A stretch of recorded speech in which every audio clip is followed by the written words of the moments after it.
আসসালামু আলাইকুম। আপনারা সবাই কেমন আছেন? আশা করি ভালো আছেন। যে যেখানে আছেন সুস্থ আছেন। আলহামদুলিল্লাহ, আপনাদের দোয়ায় আল্লাহ তাআলার অশেষ রহমতে আমরাও সবাই বাড়িতে ভালো আছি এবং সুস্থ আছি। তো চলে আসলাম নতুন আরেকটি ব্লগ নিয়ে। তো আজকে হলো বউয়ের বাড়িতে সবাই ক্ষীর মুখে দিতে যাবে। তো ক্ষীর বলতে কি, গায়ে হলুদ হচ্ছে বউয়ের ওখানে। তো সবাই যাবে, এই জন্য ছায়ামণিরাও সব রেডি হচ্ছে, মানে নানি দাদিরা, বোনেরা, ভাবিরা এরকমভাবেই সব যায়। তো আমাদের বাড়িতেও এই যে সব জনগণ রেডি হচ্ছে এখানে। তো জান্নাত বুড়ি আসছিল, জান্নাত বুড়ি খেলা করতেছে।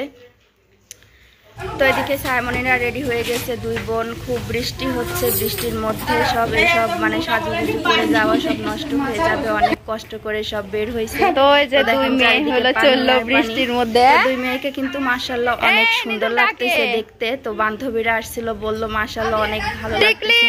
দেখতে দেখতে দুই মেয়েও বড় হয়ে গেল, সামনে ওদেরও দিন আসতেছে এভাবে। তো এই যে সব ফুলের ডালামালা নিয়ে তো ক্ষীরের প্লেট নিয়ে যাবে। তো সব সুন্দর করে কিন্তু সাজায় গোছায় নেওয়া, এটা অনেক সুন্দর। মানে আশা ছিল ছেলেকে এভাবে বিয়েটা দেওয়ার।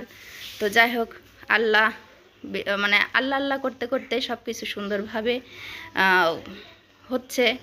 পান সুপারি তো যা যা লাগে আর কি হলুদের ওখানে তো দেওয়ার জন্য সব কিছুই ট্রেতে ডালাতে সাজানো হয়েছে। এক প্রকারে কথা হলো হলুদ ডালা।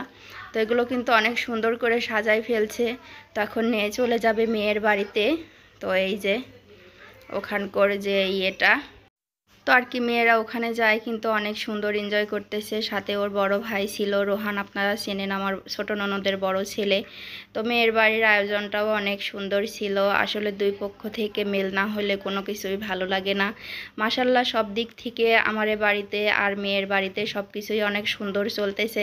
তো ওখানকার শ্বাসটা অনেক সুন্দর ছিল। আমার দুই মেয়েকে তো আরও বেশি ভালো লাগতেছে।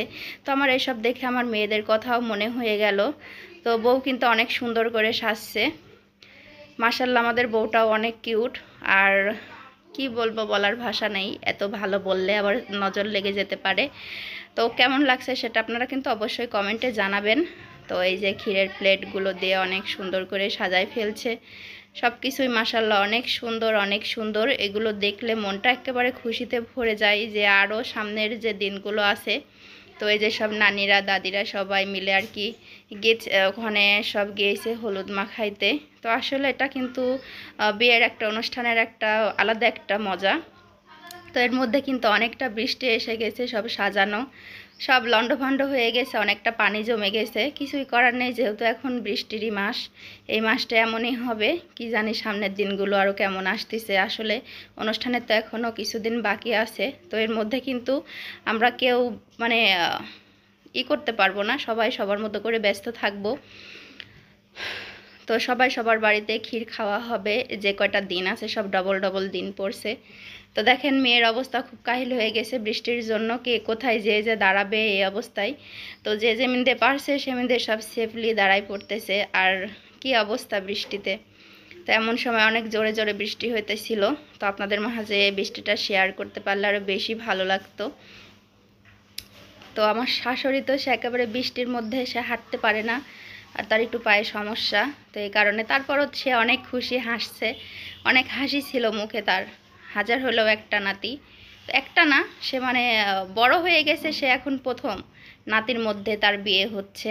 তো এই যে আমাদের বড় ছেলেও আবার সব বৃষ্টির মধ্যে সব খুলে খুলে যাচ্ছিল, সেগুলো ঠিক করে দিচ্ছিল। এদিকে মানে সবার সাজগোজ সব নষ্ট হয়ে গেছে, সোফা টোফা নিয়ে অনেক ব্যস্তর মধ্যে। আপনারা তো দেখলে বুঝতে পারবেন এই জিনিসটা কতটা খাটাখাটনি হয়েছে। বৃষ্টি আসার কারণে সব শেষ। উফ। তো আমাদের এখানে তো বৃষ্টির মধ্যে আমি ভিজে পুড়ে সব কিছু রান্না করতেছি। আর ওইদিকে মেয়ের বাড়িতেও সব বড় করে ক্ষীরের অনুষ্ঠান করছিল। তো ওখান থেকেও সব দাদি নানিরা মেয়েকে হলো ক্ষীর দিচ্ছিল। আর এখান থেকেও তো গিয়েছে সব দাদি নানি, তো বোনেরা গিয়েছে, ভাবিরা গিয়েছে। তো এদিকে কিন্তু অনেক সুন্দর করে, যতক্ষণ বৃষ্টি না হচ্ছিল ততক্ষণ অনেক সুন্দর করে অনুষ্ঠানটা মানে পরিপূর্ণতাভাবে হচ্ছিল। তো বৃষ্টি আসার কারণে সব শেষ। তো সবার শেষ মানে যাওয়ার পরে ওখান থেকে এবার যাবে হলো আমার শাশুড়ি। আমার শাশুড়ির তো অনেক শখ ছিল। তো এটা কিন্তু একটা মানুষের শেষ বয়সের স্মৃতি। তো এখানে যে ক্ষীরের প্লেটগুলো সাজানো হয়েছে, তো কিন্তু দুই পক্ষের থেকেই ক্ষীরের প্লেট আছে। তো এখান থেকে আপনারা দেখছেন যে কতগুলো সব জিনিস গিয়েছে। তো তার যাবার আগেই হলো মেয়ে সেজে ফেলছে, কারণ এখান থেকে যাইতে যাইতে বৃষ্টির জন্য অনেকটা দেরি হয়ে গেছিল।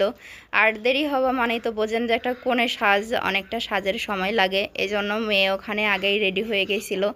তো রেডি হওয়ার কারণে ভালোই হয়েছে, একদিকে বৃষ্টি, তারপরও হলো সবাই ক্ষীর দেওয়ার জন্য কিংবা হলুদ দেওয়ার জন্য সবাই রেডি হয়েছিল। তো অতি তাড়াতাড়ি কাজটা হওয়ার প্রায় শেষ মুহূর্তে বৃষ্টিটা চলে আসছে। তো মেয়েও কিন্তু অনেক খুশি, মেয়ে খুশি মনে হলো ক্ষীর খাচ্ছিল। আসলে এটা কিন্তু অনেক এনজয়ের ব্যাপার, খুশির ব্যাপার, এটা কিন্তু সবার কপালে হয় না।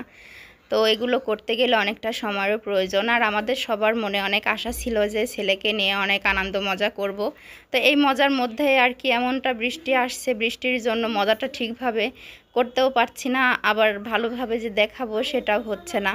কারণ আপনারা যারা গ্রামের বাড়িতে থাকবেন তারা কিন্তু অবশ্যই বুঝবেন যে গ্রামের বাড়িতে বৃষ্টি আসলে কতটা মানে হয়, মানুষের খুব হাল খারাপ হয়ে যায়। কারণ গ্রামের বাড়িতে বৃষ্টি আসলে অনেক কাদা হয়ে যায়। তো সবার যে একেবারে ফ্ল্যাট বাড়ি থাকে তা কিন্তু না, যাদের কাঁচা উঠান আছে তাদের জন্য অনেকই সমস্যা। তো মেয়ের বাড়িতে কিন্তু অনেকজন যাওয়া হয়েছে, তারপরও বাচ্চাদের নেওয়া হয় না। এদিকে আমার তানভীরের তো অনেকটা মনটা খারাপ ছিল, তারপরও আমি তানভীরকে বোঝাইছি যে পরে হইলো আমরা যাব, আর আমরা যাব সন্ধ্যাবেলা, কারণ আসিফ ভাই এসে আমাদের হুন্ডাই করে নিয়ে যাবে। এগুলো দিয়ে আমি তানভীরকে বোঝাইছি। তো তানভীরকে বোঝাইতে আমার অনেক কষ্ট হয়েছে, কারণ ও ছোট মানুষ, সবাই যখন রেডি হয়ে যাচ্ছিল তখন ওর মনটাও অনেক খারাপ ছিল। তো কিছুই করার নেই, কারণ ওখানে হলো ছোট মানুষ এলাও না, যাবে হলো বড়রা। তো সব কিছুই কিন্তু মেনটেন করা অনুষ্ঠান বাড়িতে অনেক কষ্ট, কারোর মনেই খারাপ হয়, কার মনেই ভালো হয়, এটা নিয়ে অনেক কষ্ট, মানে প্রবলেম হয়ে যায়। অনুষ্ঠান করাটাও অনেক ঝামেলা।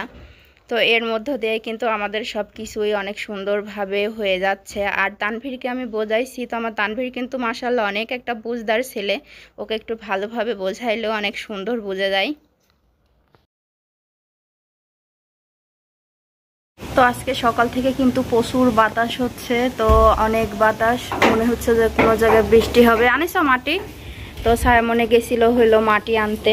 এক কবার কে তো এই যে এই গাছগুলো হইলো লাগাবে, এই জন্য। তো গাছগুলো কিন্তু দেখতে ভালো, পাতাবাহারের মতো। এটা হলো ছাদে লাগাইলে আর কি ঝুলে ঝুলে থাকবে, দেখতে ভালো লাগবে। আনিস তো লাগাও এই জায়গা, এখানে আগে বসো। এইখানে দিয়ে না, এখানে মেলা গাছ গাছালি আছে, ওই সাইড দিয়ে দাও গা, ছোট ছোট করে দাও গা। হ্যাঁ, তো ওরা দুইজন ছাদে গেছে গাছ লাগাইতে, অনেক বাতাস। এদিকে হলো ঘরগুলো গুছাইছে, আপনাদের ভাইয়া চলে গেছে বটতলাতে। তো সকালবেলা খাই না, প্লাস এখন পর্যন্ত প্রায় 11টার মতো বাজে, তো ছায়া মনেও খাইনি, আমারও খাওয়া হয় নাই। ভাত ঠিকই রান্না করছি, পেঁপে ভর্তা করে ভাত রান্না করছিলাম, তো সেগুলো খাওয়া হয় নাই। আজকে রোদ ওঠে না, এই জন্য কাপড় চোপড়গুলো এখানেই রেখে দিছি, তো এখনও ধোয়া হয় নাই। তো তার আগে একটু ওষুধ খাবো, এখনও ভাত খাওয়া হয় নাই, ওষুধটা খাইনি এই জন্য। তো অনেকটা বাতাস ছিল, বাহিরে বসেছিলাম। তো ওষুধটা খাইতে হলে অনেকটা পানি খাইতে হয়, এই জন্য। তো আগে ফ্রিজের পানিটা আমি একটু মিশাই নিলাম। তো এটা ফ্রিজের আর কি ঠান্ডা পানিও খাওয়া প্রয়োজন, এই জন্য ঠান্ডা পানির সঙ্গে খাওয়াটাই ঠিক। তো এই যে এখানে আমি ওষুধটা নিয়ে নিয়েছি স্টিলের কাপে, অর্ধেক ওষুধ আর অর্ধেকের বেশি পানি। তো ঠান্ডা পানি দিয়েই খাওয়াটা লাগে। আজকে শুধু এটাই খাবো, আর অন্যান্য ওষুধগুলো দুপুর থেকে আসে, তো ভাত খাওয়ার আগে এটা খাইতে হয়। তো এখনও খালি পেট আছে, এজন্য আগে খাবো, কারণ একটুখানি কমছে, তো আজকে যে খাবো আমার আর এটা মনে নাই।